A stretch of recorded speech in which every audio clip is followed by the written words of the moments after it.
আল্লাহ রাব্বুল আলামিন কুরআনে কারীমে ইরশাদ করেন, ইন্না আউওয়ালা বাইতিন উদিয়া লিন-নাস লাল্লাযী বিবাক্কাতা মুবারাকান ওয়া হুদাল লিল আলামিন।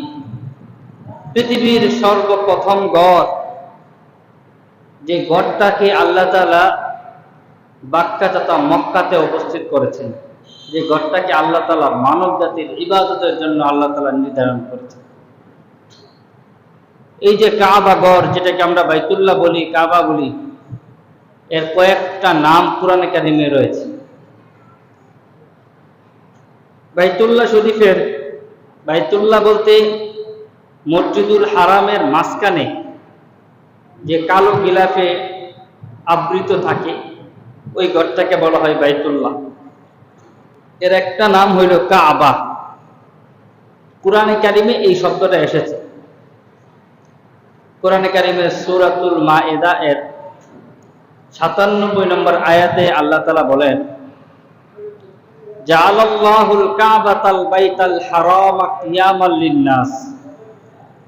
আল্লাহ তাআলা কাবা ঘরকে কিয়ামাল লিন-নাস, সমস্ত মানুষের জন্য, এটাকে ইবাদত, মানুষের ইবাদতের জন্য আল্লাহ তাআলা এই ঘরটাকে প্রতিষ্ঠা করেছেন। সুবহানাল্লাহ।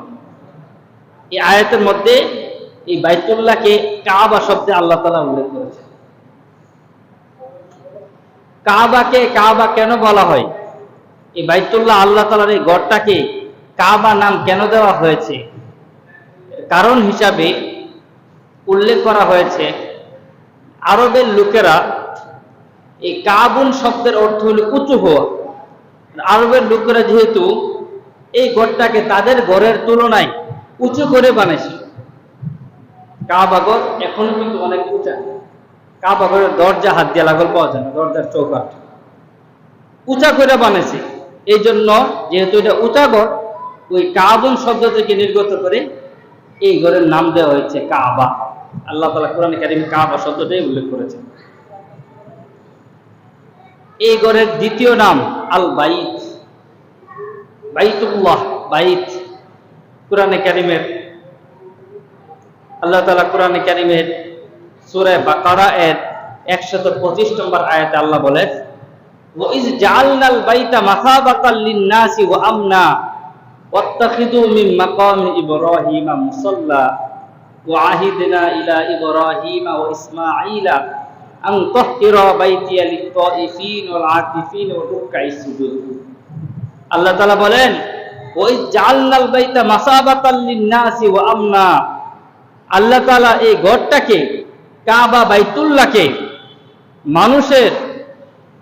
মানুষের আশ্রয়স্থল হিসাবে এবং নিরাপদ স্থান হিসাবে আল্লাহ তাআলা এই ঘরটাকে নির্ধারণ করেছে। কাবা ঘরের ৩ নম্বর নাম বাইতুল আতিক।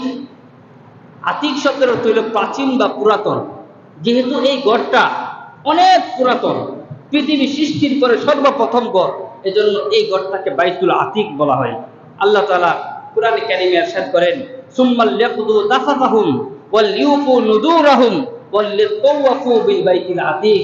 দুনিয়ার মানুষ, এ নবী আপনি তাদেরকে জানায় দেন, তারা যাতে অপরিচ্ছন্ন না থাকে, অপরিচ্ছন্নতাকে দূর করে দেয়, ওয়াল ইউফু নুদুরাহুম, এবং তারা যাতে তাদের মান্যতকে পূরণ করে, ওয়াল লিতাওয়াফু বিল বাইতিল আতিক, আর বাইতুল আতিক তথা কাবা ঘরে তারা যাতে তাওয়াফ করে। সুবহানাল্লাহ।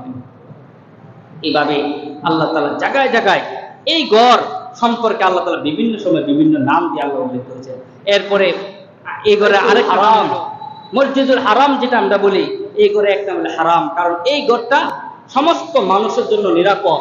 মানুষের জান, মানুষের ইজ্জত, সম্মান, আবরু এই ঘরের মধ্যে গেলে কাউকে হত্যা করা যায় না। এটা সমস্ত মানুষের জন্য আল্লাহ তাআলা হারাম করে দিয়েছেন।